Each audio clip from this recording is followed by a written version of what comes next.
journey to one Africa.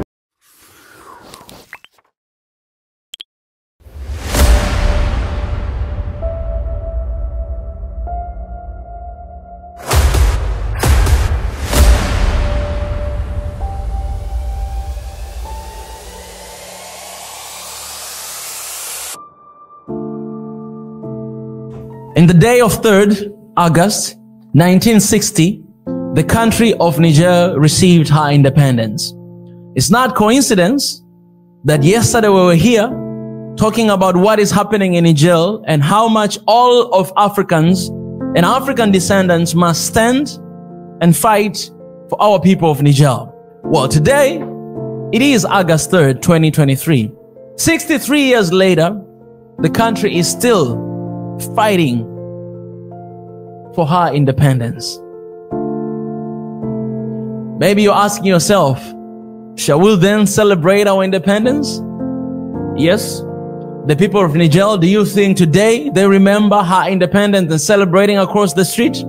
Let me tell you this, that today the people of Niger, they're fighting for their nations. They're outside protesting, outside marching, outside wanting to see a breakthrough for her country. But the sad thing is, Ecowas, they're putting sanction on Niger. The sad thing is, friends, they're still holding on to Niger. The sad thing is, United States, they still want to hold on to Niger.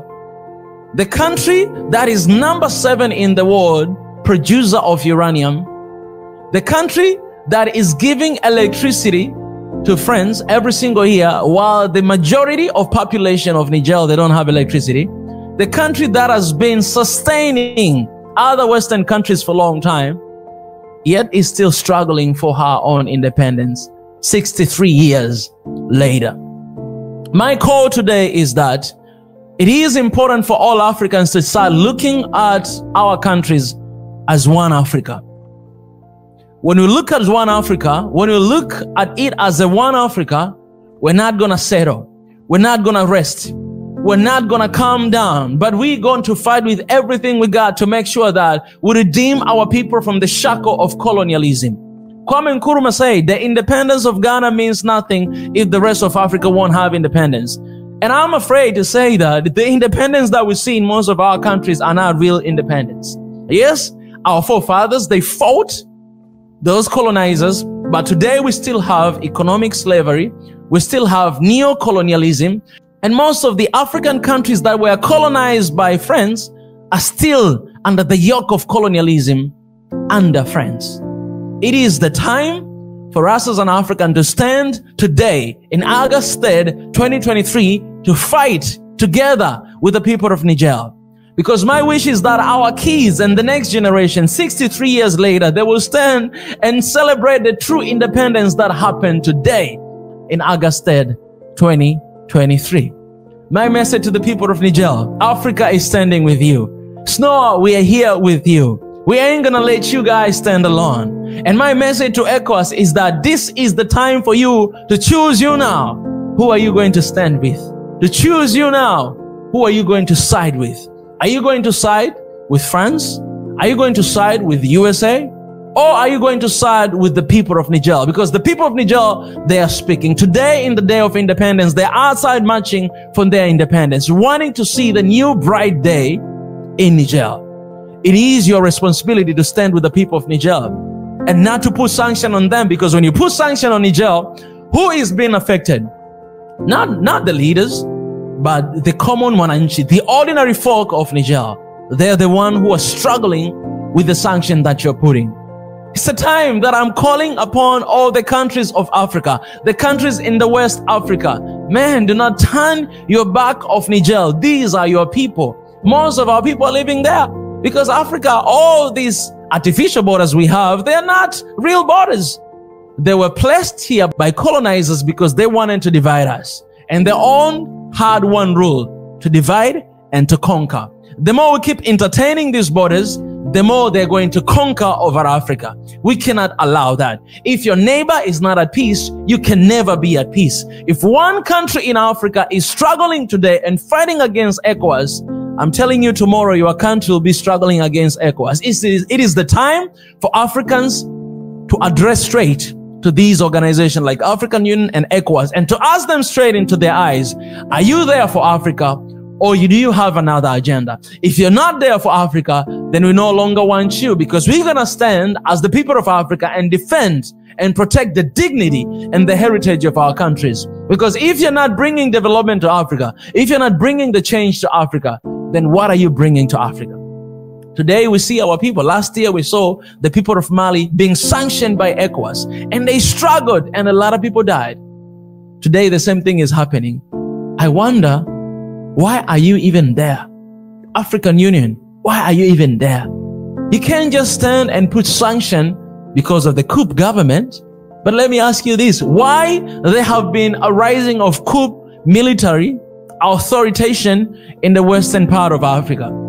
What are you guys have been doing? Why that has been happening all the time? If you guys are doing your job, maybe things would have been different.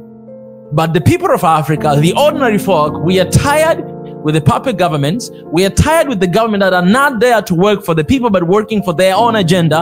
And we want to see change. We want to see prosperity in our countries. We have everything that we have. We have everything that we need. We have all the resources. We have uranium. We have oil. We have gold. But nothing is there for ourselves. Nothing is there. Nothing is saving us.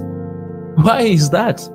So today my call is that African Union, ECOWAS, and every single African inside the continent and outside of the continent, it is the time to stand with African countries, man. You cannot celebrate while your neighbor is mourning.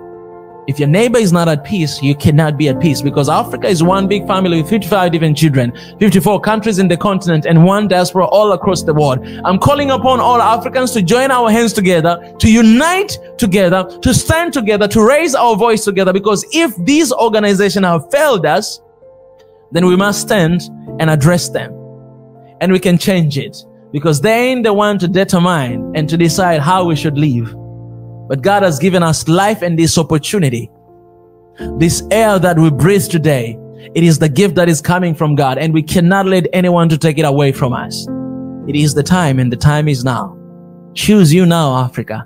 Choose you now, ECOWAS. Choose you now, African Union. Look at the people. Look at the people. People, they want to see change, and people, they're making it change right now. The plane has just taken off. It's the time for you guys to join us and to move ahead with us.